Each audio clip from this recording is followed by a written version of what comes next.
Bonjour, je remercie particulièrement l'UNESCO d'avoir pensé à organiser une journée intergouvernementale concernant la diversité biologique, donc la biodiversité.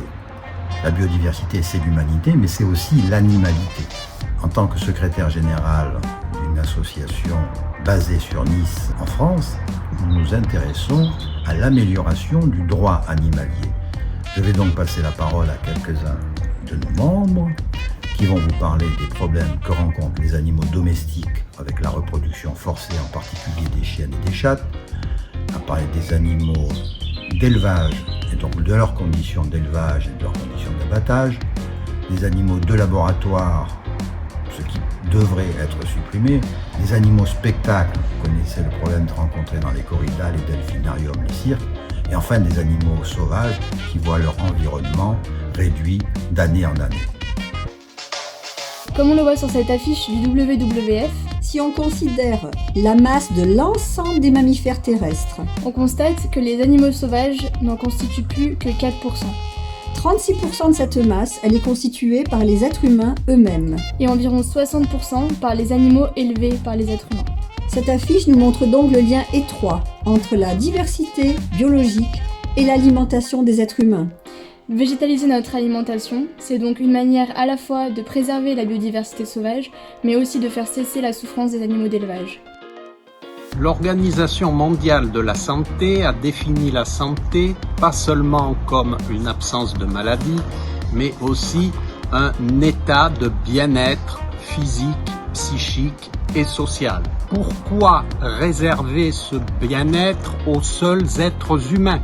Les animaux, qui sont des êtres vivants comme nous, n'auraient-ils donc pas droit, eux aussi, à ce bien-être et à l'abolition de leur souffrance ? Je voudrais vous dire que la journée mondiale sur la biodiversité, elle est super intéressante. Pourquoi ? Parce que déjà, pour ceux qui font le droit de l'environnement, c'est hyper intéressant. Et on le sait, la biodiversité et le droit de l'environnement, ça va ensemble, on les rapproche. Mais je pense qu'on pourrait aussi rapprocher la biodiversité à la protection de l'animal et au droit de l'animal en général.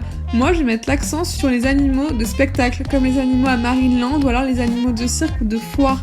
Et je pense que rapprocher cette biodiversité à la protection de ces animaux-là serait hyper intéressant. Parce que pour moi, il me semble encore inconcevable à l'heure d'aujourd'hui que l'on puisse accepter tout ça pour le plaisir des hommes.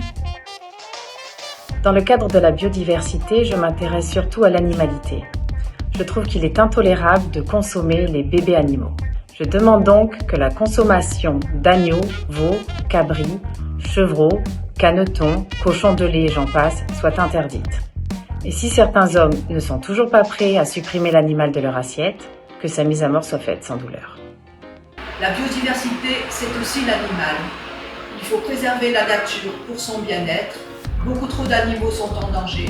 Il faut les préserver. Bonjour, je suis Clara Léger-Roustan, avocate et présidente de l'association pour le développement du droit animalier dans le 06, avec un siège social sur Nice.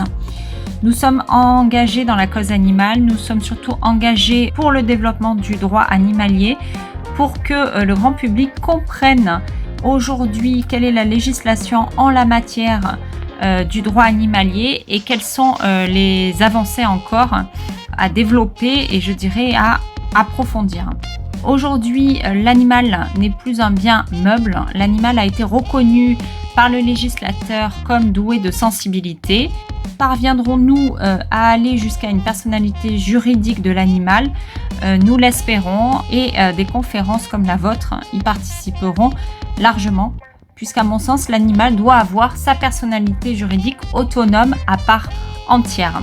Concernant la biodiversité, cette notion est fondamentale, puisqu'en fait, c'est la cohabitation des différentes formes de vie sur la Terre.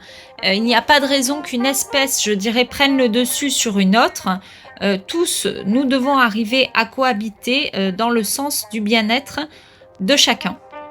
À très bientôt et que nos actions, je dirais, aboutissent à des choses tout à fait positives. Merci de m'avoir écouté.